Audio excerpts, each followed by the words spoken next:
The desert doesn't forgive. It remembers. Two riders from opposite sides of the law, one with blood on her hands, the other with blood still seeping from his wound, will cross paths on the edge of nowhere. The sun will brand them both before the day is done. And by nightfall, one of them will have to choose between justice and mercy. The sky above Coyote Ridge was the color of a burned-out match, smoke still curling from the edges of the world. Heat shimmered across the land until it looked half alive, a mirage caught between truth and fever. Somewhere out there, a lone rider pushed her Mustang harder than sense allowed, dust rising behind her like a funeral procession. Her name was Rowan Kane, wanted in 3 territories for robbery, 2 for murder, and 1 for breaking a marshal's jaw. The posters never mentioned that the first bullet she'd ever fired wasn't for greed, but survival. They never mentioned the reasons, only the price. Now the price was $5,000, dead or alive. The sun was sliding west when she saw the vultures. A dozen black wings circling low above the ridge.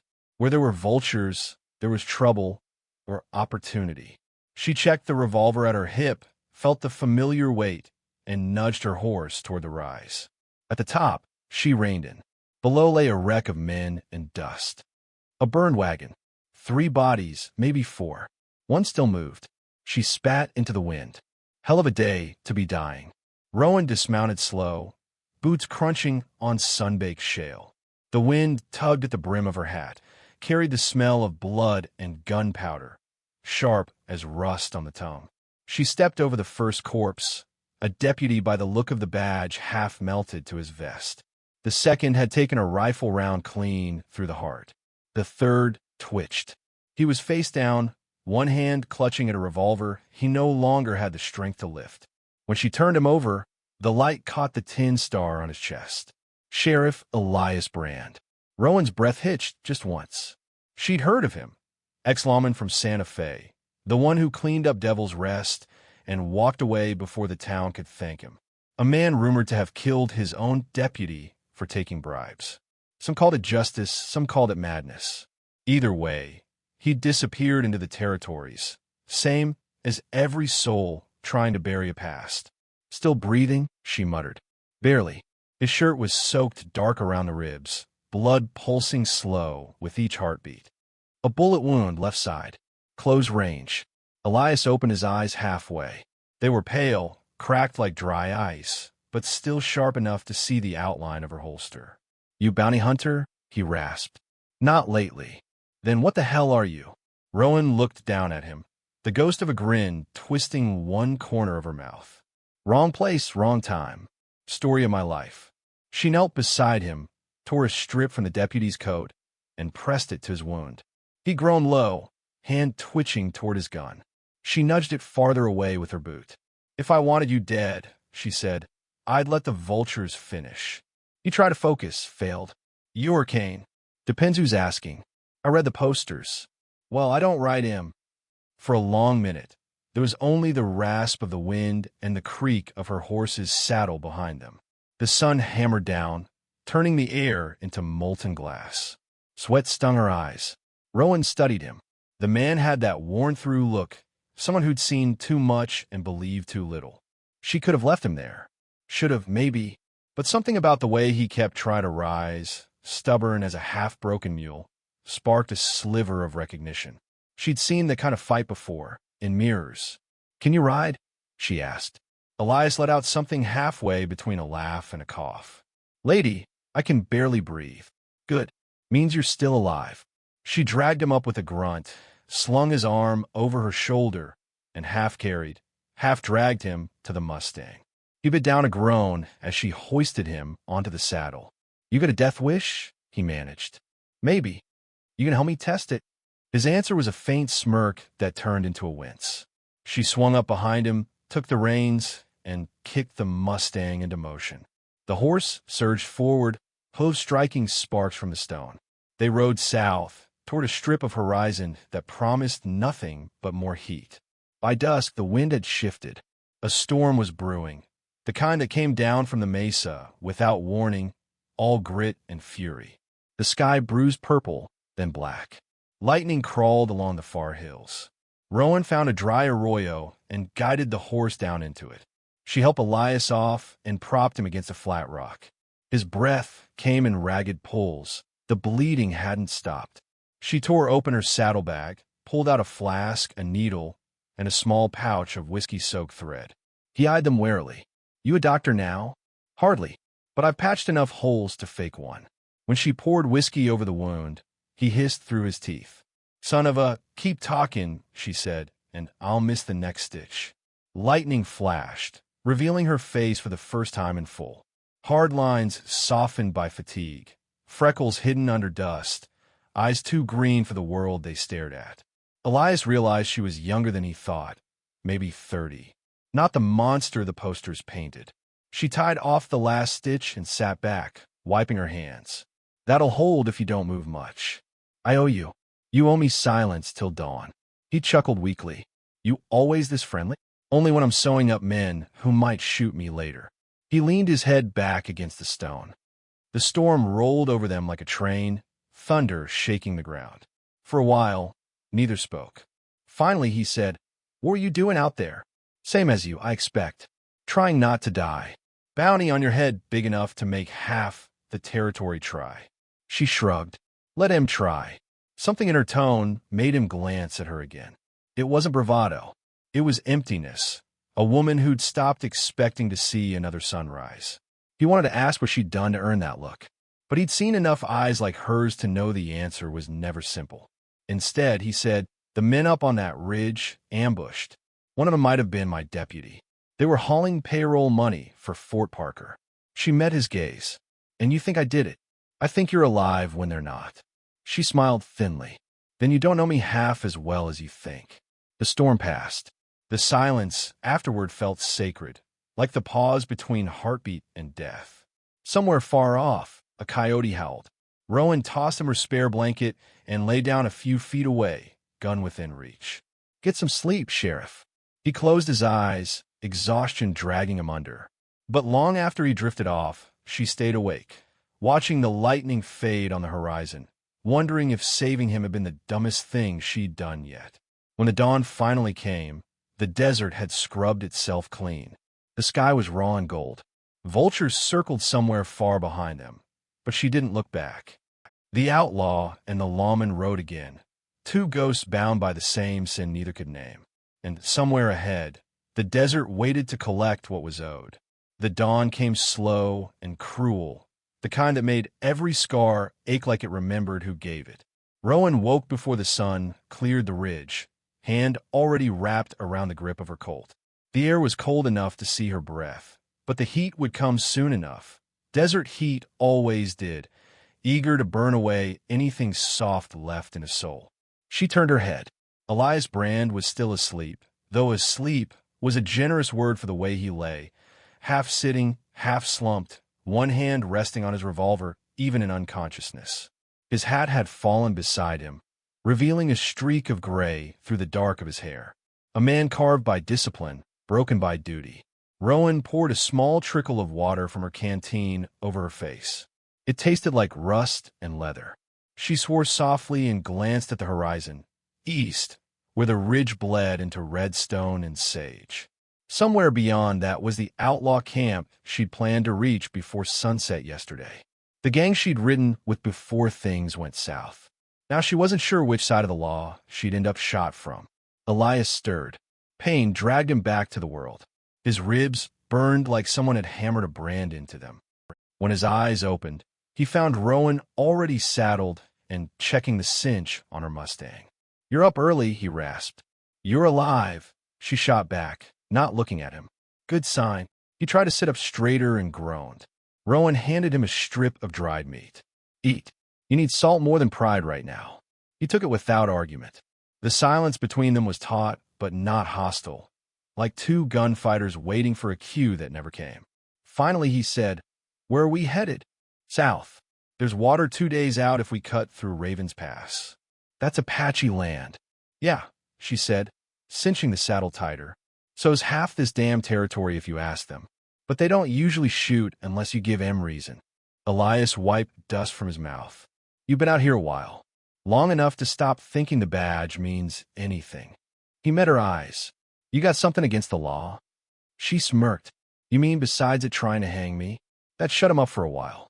She swung up onto her horse, offered him a hand. "You riding or dying?" He gritted his teeth, took her hand, and hauled himself onto the saddle behind her. The contact startled them both, his palm rough, hers calloused but warm. For a brief second, neither spoke. Then the Mustang started forward, hooves striking the dry ground with a rhythm that filled the silence between them. They rode hard through the morning, following the faint ghost of a trail cut through sandstone and mesquite. Buzzards still circled somewhere behind them, but the land ahead was emptier than a church after confession. Rowan rode steady, eyes scanning the horizon. She knew this country better than she knew her own reflection. Every rock, every twisted cedar told stories, some of bandits, some of soldiers, most of ghosts. Elias tried to stay upright. Each jolt sent a spear of pain through his side, but he kept quiet. Pride was a hard thing to bury. After a long stretch of silence, he asked, "Why'd you really stop for me back there?"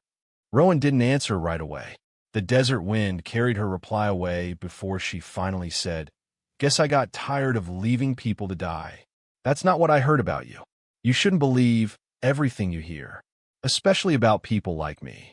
He studied her profile, strong jaw, mouth set in something that wasn't quite anger or sorrow, but both. "You could have been anything, Kane." She laughed low, bitter. "That's what my father used to say. Then he sold my horse to pay his debts, and I learned what I was worth." That quieted him again. By midday, they reached the rim of Raven's Pass, a cut of land that looked like a scar splitting the desert open. Below, the canyon stretched wide, sun blazing off its ribs of redstone. Wind screamed through it, carrying the hiss of sand like whispered threats. Rowan reined in the Mustang. "We rest here." Elias slid off, unsteady but refusing to fall. He limped to the shade of a rock outcropping and sank down. "You ever think of quitting?" he asked suddenly. "Running east. Starting clean." "Clean don't exist," she said. "Not for folks like us. You don't know me. Don't have to. You still carry that badge, even when you ain't wearing it. I can smell the guilt." He looked at her sharply. "You talk like someone who knows the taste." She didn't deny it. Instead, she crouched near the horse, running her fingers through the dust. "I killed a man once," she said quietly. "A marshal. Not because I wanted to, because he thought my brother's debt was mine to pay." Elias's face tightened. "Your brother's still alive?" "No," she said, voice flat. "He hung himself 2 days later. I shot the marshal before they could hang me." He didn't speak for a long while. The wind filled the space where judgment might have lived. Finally, he said, "You were right to shoot him." She looked up, surprised. "You believe that?" "I've seen worse things done by men with law on their side." That was the closest thing to kindness either had given the other since they met. They didn't see the riders until it was too late. 3 of them, cresting the ridge like ghosts cut from sunfire, bandanas, rifles, dust in their wake. Rowan saw the lead man's scar before she heard his shout. "Rowan Kane, I'll be damned, you're still breathing." Her blood ran cold. "Grady," she muttered. Elias reached for his revolver. "Friends of yours?" "Used to be." Grady's laugh echoed down the slope. "Word was you skipped town with our cut from the Carson job. We've been looking to settle that debt." Rowan swung her rifle around, eyes narrow. "Tell your boys to turn around, Grady. You don't want this." "Don't I?" His grin widened. "You got a new partner there? Ain't that the lawman from Santa Fe? Heard you left him bleeding once." Elias tensed. "How the hell does he—" "They talk, Sheriff," Grady cut in. "They talk a lot about you two." The desert went silent again, like the world itself was holding its breath. Then Rowan moved first. She fired the cracks splitting the air. One of Grady's men went tumbling off his horse, a red bloom on his chest. The other 2 dove for cover behind a rock outcrop. Elias dropped beside her, firing once, twice, his aim steady despite the pain. Gunfire echoed across the pass, thunder chasing lightning. Dust rose in choking clouds. Rowan reloaded fast, teeth gritted. "You keep their heads down. I'll flank right." Elias tried to protest, but she was already moving, ghost quiet through the scrub. Bullets whined past her ear. One clipped her sleeve, another ricocheted off stone. She reached the far side, drew a breath, then came up firing. Her first shot caught one man in the neck. The second she saved for Grady. He staggered back, eyes wide, blood running dark through the dust. "Should have left you to hang," he choked. "You should have ducked," she said, and the desert answered with silence. When it was done, Elias limped to where she stood. Smoke still hung in the air, hot brass glittering on the ground. "You all right?" he asked. She nodded, wiping blood. His or hers, she couldn't tell, from her sleeve. They were coming either way. "Still," he said, holstering his revolver, "you could have ridden off." "Yeah," she murmured. "But then I'd be just like them." He looked at her for a long time. The sun was sinking again, red through the canyon haze. Whatever thin thread of trust had stretched between them before, now it was something more solid. Not friendship, not yet, but respect, maybe, the kind forged by shared fire. Rowan kicked dust over Grady's body. "We move at dawn." Elias nodded. "Where to?" "South," she said. "There's someone I need to find before the law finds us." He raised an eyebrow. "Another outlaw?" She met his gaze. "Someone worse. The man who made me one." The wind carried her words across the canyon, scattering them like ashes. Behind them, the sun died in a blaze of red, the color of old sins refusing to fade. And ahead, the road stretched on, endless as redemption. The wind shifted sometime before dawn. It carried the smell of rain that would never come, and something darker underneath, something like smoke and iron. Rowan felt it before she saw it. The air was too still, the silence too thick. Even the Mustang's ears twitched uneasily as they rode down from the pass into the basin below. Elias rode a little behind her, jaw tight against the pain that hadn't left since the firefight. His side was bound with a torn strip of her bandana, but the blood had soaked through again. He said nothing, and she didn't ask. Some men would rather die than admit they were dying. The land ahead was strange. A scarred, colorless stretch of earth pocked with black stone and the bones of something once alive. In the distance, thin smoke rose like signals from another world. "That where we're headed?" Elias asked, voice graveled and low. Rowan nodded. "Used to be a mining town. Burned out 5 years back. Folks called it Red Hollow. Used to be. Now it's a graveyard." By midday, the sun was high and merciless. Heat shimmered off the ground, turning everything to mirage. They rode in silence until the first ruined structures appeared, a crooked church steeple leaning like a drunk, a row of collapsed shacks, a rusted sign swinging weakly in the wind. Red Hollow, population scratched out. Beneath it, in faded paint, "The Lord forgives. The desert doesn't." Rowan dismounted first, her boots crunching over broken glass and bone. The air smelled of soot and old sins. "This is where he used to hide," she said, scanning the empty street. "The man I told you about." Elias followed her gaze. "The one who made you an outlaw. Marshal Nathan Creed." She said the name like it hurt. "He ran the Carson Territory Circuit back then. Took half of every bounty I brought in and all the credit. When I caught on and threatened to talk, he sent men after me. Same ones that killed my brother." Elias's jaw tightened. "I've heard the name. He went missing 2 years back." She nodded slowly. "Missing's one word for it. Some say he crossed south, took up with bounty scum. Some say he's dead. I ain't betting on either." She started toward the church. Elias followed, his boots dragging through ash. The double doors were half burnt, the cross above them charred to a crooked shadow. Inside, sunlight poured through the collapsed roof, cutting the darkness into strips of gold and dust. At the altar, a pile of blackened wood still bore the faint outline of a man's boot prints. "Someone's been here," Elias said. Rowan's hand drifted toward her revolver. "Recently." They moved slow, eyes scanning the corners. The silence was so deep it made their own breathing sound like thunder. Then from behind the altar came a voice. "Funny thing about ghosts," Rowan froze. Elias raised his weapon. The figure that stepped out was tall, lean, wrapped in a long duster the color of clay. His beard was streaked with gray, his eyes sharp, and mean as broken glass. Marshal Nathan Creed hadn't aged, he'd hardened. Well, he drawled, I'll be damned. Rowan Kane and Sheriff Elias Brand, two of the West's favorite tragedies, walk into my sermon like sinners late to confession. Rowan's voice was ice. You should have stayed, Barry Creed. He smiled. And missed my chance at redemption? Couldn't do that. The Lord may not forgive, but I reckon a bullet can. Elias's hand tightened on his gun. You're the one who burned this town? Creed shrugged. They wouldn't pay my tithe. Every man's gotta eat. You killed him, Elias said, disbelief edging into his tone. Creed's grin widened. Killed? No. Cleansed. The word hung there like poison. Rowan stepped forward, gun leveled. You ran me out. You murder my brother. You turned the law into rot. Law was always rot, Creed said.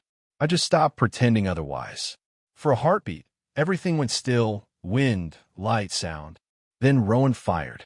The shot tore through the empty church, splintering the altar where Creed had stood, but he was faster than she remembered. He rolled behind the pulpit, drawing his own revolver, and the place erupted in thunder. Wood exploded, dust burned the air. Elias dropped beside Rowan, returning fire. His shots were slower, deliberate, each one echoing like a heartbeat. 3 rounds left, he muttered. Make him count, she hissed back. They split, Rowan darting left behind a collapsed pew, Elias to the right. Creed's bullets whined past them, cutting holes in the sunbeams. You always were better at running than shooting, Kane. Creed shouted. She gritted her teeth. You talk too much for a dead man. Another exchange, loud, brutal, close enough that each breath felt borrowed. Then silence. Click. Creed's gun jammed. Rowan seized the chance. She moved fast, charging across the aisle, slamming into him with a force that sent them both crashing into the altar. The revolver flew from his hand. She drew a knife, pressing it to his throat. For a moment, the world was nothing but the sound of their breath, the smell of blood and ash. Say his name, she whispered. Creed's smile didn't waver. You mean your brother? What was it, Jesse? Her hand trembled, rage flashing like lightning. Say it again. Elias limped closer, gun raised. Rowan, don't. She didn't look back. He deserves to. Creed's eyes flicked toward Elias, sly and knowing. Ain't it funny, Sheriff? You two were on opposite sides once. Now look at you. Same dirt, same sins. Shut up, Elias growled. But Creed wasn't done. She killed a marshal, he said, his voice oily smooth. You killed 6 unarmed men at Dry River. You're both just wearing different ghosts. Elias froze. Rowan looked over her shoulder, shock breaking through the fury. He's lying. Elias's silence said otherwise. Creed laughed, a hollow, broken sound. See? Every lawman ends up like me if he lives long enough. Rowan's grip faltered just enough. Creed struck, his hand slamming into her wrist, knocking the knife loose. They struggled, grappling across the altar. Elias fired once, the bullet grazing Creed's shoulder. The outlaw marshal fell back, blood blooming across his coat. He staggered toward the doorway, half laughing, half coughing. Not today, he rasped. You'll have to earn that ghost. He burst through the doors and into the sunlight, disappearing into the haze of heat and dust. Rowan started after him, but Elias caught her arm. No, she turned, eyes blazing. He's right there. You go now, you'll die, he said, voice sharp but tired. And then he wins. Her breath came hard, furious. Then she wrenched away and slammed a fist against the wall. The sound echoed like thunder, trapped in stone. They made camp at the edge of town as night fell. Neither spoke much. The fire between them crackled low, painting their faces in orange and shadow. Elias finally said, Dry River. It wasn't murder. Not like he said. Rowan didn't look at him. Then what was it? He stared into the flames. We were ambushed. My men, they panicked. Civilians got caught in it. Afterward, they pinned it on me. Said I pulled the trigger. And did you? He hesitated, just long enough for the truth to hurt. Yeah, I did. But not the way they said. Rowan nodded once, slow. Then maybe you understand why I can't let Creed live. He met her eyes. And maybe you understand Why killing him won't fix a damn thing. She almost laughed. Maybe not, but it'll stop the bleeding. The fire popped between them. Somewhere out in the dark, coyotes cried. Long, lonely sounds that made the desert seem endless. After a while, she said, softer now, you don't have to come with me. He shifted, grimaced. I know, but I will. Why? He thought about it for a long moment. Because someone ought to. Her eyes met his across the fire. Tired, fierce, grateful. The desert wind swept over them, carrying the scent of ash and rain that would never fall. Somewhere out in that dark lay Nathan Creed, bleeding, laughing, alive. And before the next dawn, Rowan Kane meant to finish what she started. But for now, they sat together in the dim glow of the dying fire. Two souls carved by guilt and gunfire, held together by nothing more than stubborn mercy. The kind the desert doesn't forgive. The desert didn't forgive. It remembered. Every hoofbeat stirred up the ghosts of the night before, dust swirling with the smell of blood and gunpowder as dawn crawled over Red Hollow. Rowan Kane rode ahead, jaw set, eyes fixed on the horizon where Creed had vanished. Her Mustang moved like it felt her fury, hooves striking hard and fast against the cracked earth. Behind her, Elias Brand followed at a slower pace, his breath ragged, one hand pressed against the wound in his side. He was pale beneath the brim of his hat, but his gaze was steady. You sure he went this way? He called, voice hoarse. Rowan didn't turn. He's bleeding bad. The vultures will show us the trail. Elias glanced up. Sure enough, a black spiral of carrion birds drifted against the rising sun. Hell of a guide, he muttered. Rowan said nothing. The only sound was the wind whispering across the stones, carrying the distant hiss of heat. By noon, the world had turned white with glare. Heat shimmered off the sand, twisting the horizon into a fever dream. The trail cut through a narrow ravine, its walls sheer and red, like riding through the inside of a wound. Creed's tracks were there, blood drops, boot prints dragging. He was slowing down. Rowan dismounted, crouched, touched one of the stains with her fingers. Still wet. He's close, she said. Elias scanned the cliffs. Close enough to shoot. She nodded. Then stay low. They led the horses deeper into the ravine. The air was heavy still. Every echo bounced back too loud. Even the Mustang's breathing sounded like thunder. Halfway through, the trail split. One path leading deeper into the canyon, the other veering toward an old mining shack half buried in sand. Elias pointed. He'll want water, shade, cover. Shack. Rowan drew her revolver. You circle left. I'll take the front. He started to argue, but the look she gave him silenced it. So he nodded and limped away, vanishing into the rocks. She waited, listening. A single fly buzzed. Somewhere far off, a hawk screamed. Then she moved. Each step was deliberate, quiet, her boots sinking into the dust. The shack's door hung crooked on one hinge. The smell of blood and sweat leaked through the cracks. Rowan pushed it open with the barrel of her gun. Inside, Creed sat slumped against the far wall, half-shadowed, his hand pressed to his shoulder wound. His revolver rested beside him. Well, he rasped, voice dry as the wind. You're persistent. I'll give you that. Rowan's aim didn't waver. You're going to answer for what you did, Creed. He chuckled, low and bitter. Ain't that what you said last time? Last time I was running. This time, I'm done running. Creed's gaze flicked past her, toward the canyon mouth. Then you brought the law with you again, didn't you? Elias stepped inside behind her, rifle raised. His face was pale, but his aim was steady. I ain't the law no more, he said. Creed's smile widened. No, but you still crave its comfort. Both of you do. You think killing me is going to wash away what you've done. Rowan's hand trembled. You killed my brother. Your brother, Creed said softly, made his choices. Same as you. Same as me. You think you're any different? You rob trains. You shoot marshals. You lie to yourself that it's justice. Shut your mouth. He ignored her. And you, Sheriff Dry River. I read the report. Said you shot women in the crossfire. Maybe you were savant someone. Maybe you were just tired of choosing who deserved to live. Elias's finger tightened on the trigger. You don't know what you're talking about. Oh, I know guilt when I see it, Creed said, leaning back. It's the only honest thing left in this world. The silence that followed was suffocating. Outside, the wind began to rise, carrying sand through the open door. Then Rowan said quietly, "He's right about one thing." Elias looked at her. "What's that?" "There's no clean way out of this." Her revolver fired once. The sound filled the canyon like thunder. Creed's head snapped back against the wall, and the blood that spilled down was the same dark red as the rocks outside. His eyes stayed open, frozen in the half-smile of a man who'd already seen hell. For a long time, no one moved. Elias lowered his rifle. "You didn't have to." "Yes, I did," Rowan cut in, voice shaking. "If I didn't, he'd keep talking till I started believing him." She holstered her gun, stepped outside.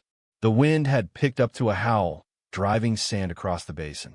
The desert itself seemed to exhale, as if some long-held breath had finally been released.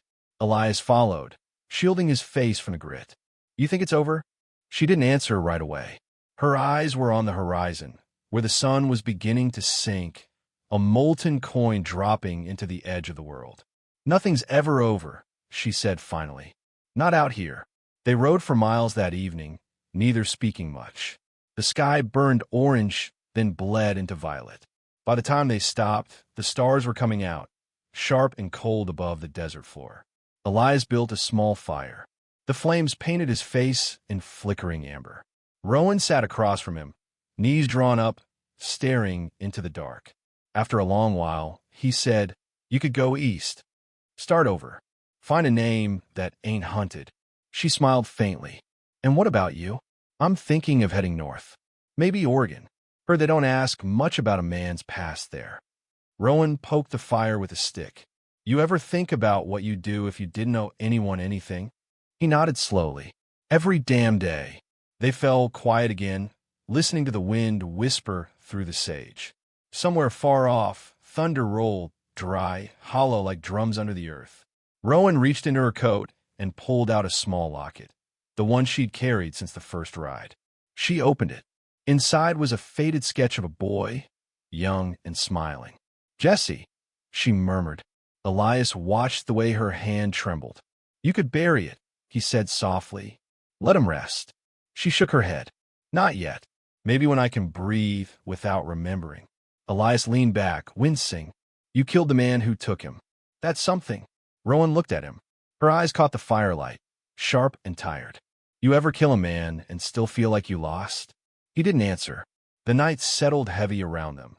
Two survivors, one truth between them. The desert doesn't care who wins, only who's left standing. By morning, the storm hit. Wind screamed through the canyon, tearing at the earth, lifting sheets of sand into the sky. They rode into it anyway. No choice, no direction, but forward. Elias's wound opened again. Blood seeped through the bandage. He swayed in the saddle. Rowan reached over, steadying him. "Hold on," she said. "Almost through." He managed a weak grin. "You sure?"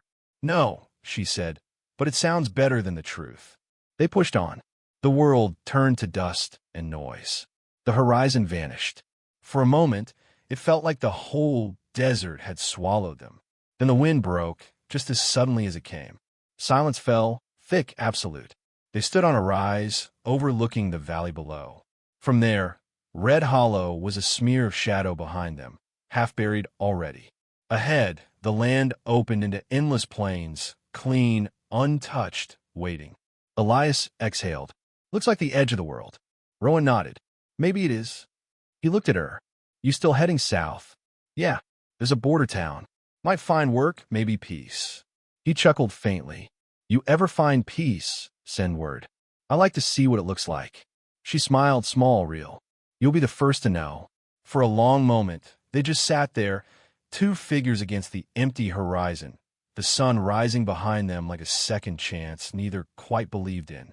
Then Rowan nudged her horse forward.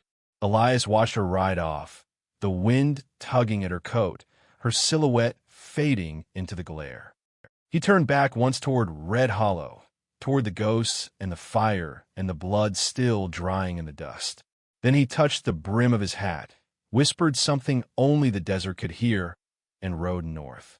Behind him, The land swallowed their tracks almost as soon as they were made. The desert never kept what didn't belong to it, but it remembered. Always. The sun rose cold that morning, not golden, but white and sharp, like light reflected off a blade. Rowan Kane rode alone now. Her horse's hooves made soft, hollow thuds against the hard pan, the sound swallowed by distance. Behind her lay Red Hollow, buried in wind, its sins already turning to sand. Ahead stretched the borderlands, a wilderness that didn't care about names, crimes, or regrets. She hadn't looked back since dawn. Her coat was torn at the shoulder, her revolver half empty, her heart heavier than the saddlebag that swung against her thigh. Elias had ridden north before sunrise, heading toward the mountain country. They hadn't said goodbye, not properly. There were no words left big enough to hold what they'd been through. Only silence, the kind that meant understanding. Still, as the desert rolled on around her, Rowan kept hearing his voice, low, steady, promising things neither of them believed in anymore. You ever find peace? Send word. She almost smiled. Peace. Out here, even mercy had teeth. By midday, the heat was fierce. The horizon rippled, bending sky into earth until both seemed to melt together. Rowan found a dry creek and dismounted, letting the Mustang drink what little water was left in the canteen. She sat in the shade of a boulder, staring at her hands, raw, dust-caked, the knuckles cracked open like old wounds. She pulled out the locket. Jesse's face looked back at her. The same faint sketch, edges worn smooth from years of handling. For the first time, she noticed the tiny fold in the paper where his smile almost faded. She traced it with her thumb, whispering, I did it, Jesse. I found him. But the words rang hollow. Killing Creed hadn't felt like justice. It hadn't felt like freedom. It had just felt quiet, a silence too deep to fill. Her eyes stung from sweat and dust. Maybe for something else, too.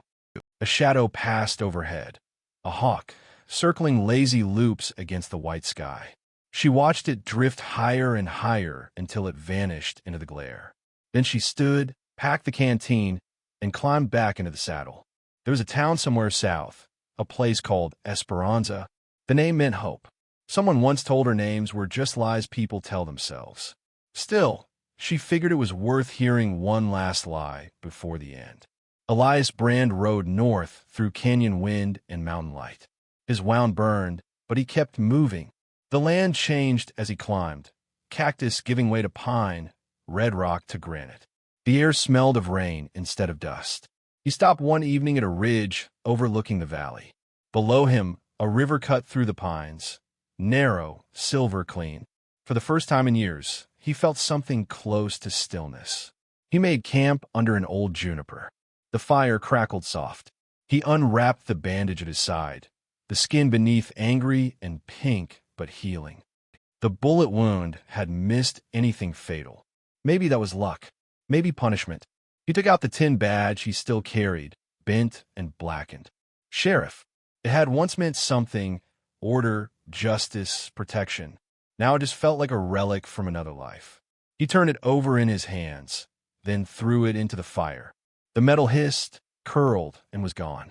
Elias lay back, staring at the stars. He thought of Rowan, her voice, her anger, the way she hid her grief behind steel. He wondered if she'd ever forgive herself. He wondered if he ever could. The wind rustled the trees, whispering through the branches like the sound of a church choir long forgotten. He closed his eyes and let it carry him, not to peace, but to something quieter, something close enough. Rowan reached Esperanza 2 days later. It wasn't much. A handful of adobe houses, a saloon with its sign half fallen, and a chapel that leaned like it had grown tired of praying. The people stared as she rode in, faces cautious but not cruel. They'd seen her kind before, the running kind. She dismounted outside the saloon, tied the Mustang to the rail. The air smelled of sweat, mezcal, and horses. She pushed through the swinging doors. Inside, it was dim and cool. A piano stood in the corner, unplayed. Behind a bar, a gray-haired woman looked up from polishing a glass. Afternoon, Rowan said. The woman nodded. You look like you've seen hell. Rowan managed a half-smile. Been riding through it a while. What'll it be? Water. Maybe some quiet. The woman poured a glass, slid it across. Rowan drank slow. The water tasted of dust, but it was cold. After a moment, the woman said, "Name?" Rowan hesitated.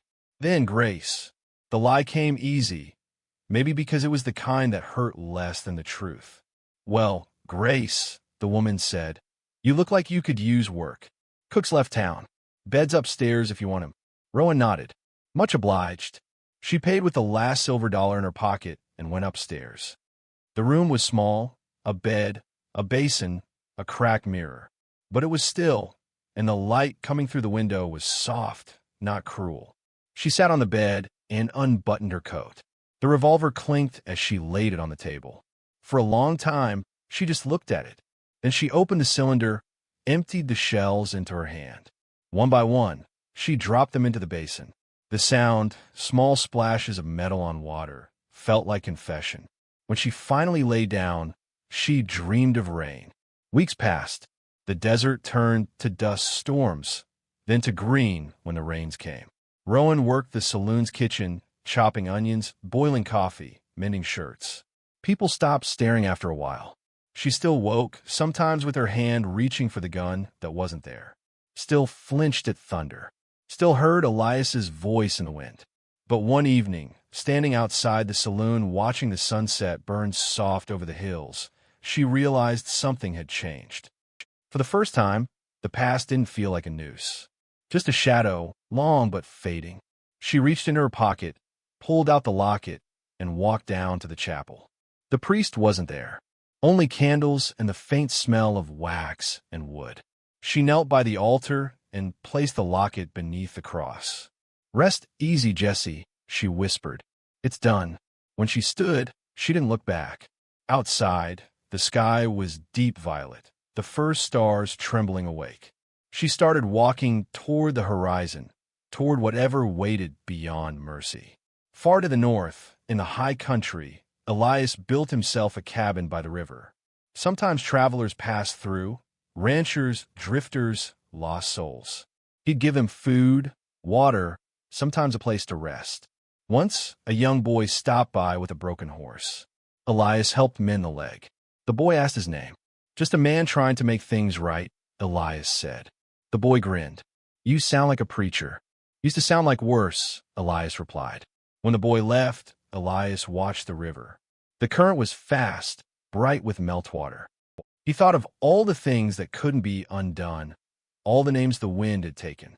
Some nights, he still woke sweating, Creed's voice whispering from the dark. But when the morning light touched the river, it washed the ghosts quieter each time. He figured that was enough. And somewhere in the borderlands, under the same sun, a woman named Grace rode again. Not running, not chasing, just moving. Her Mustang's hooves drummed a steady rhythm. The desert wind carried no accusation now, only distance. In the saddlebag hung an empty holster. Around her neck, no locket, only the sound of her own breath, the pulse of a land, and the faint, steady echo of a life still being rebuilt. The West was never about heroes. It was about survivors, people too stubborn to die, too haunted to rest. Rowan and Elias learned that mercy isn't something the world gives. It's something you carve out of your own guilt with trembling hands. You don't outrun your past. You ride with it until the weight stops breaking you and starts teaching you. The desert keeps no promises, but it remembers the ones you try to keep. And sometimes that's enough.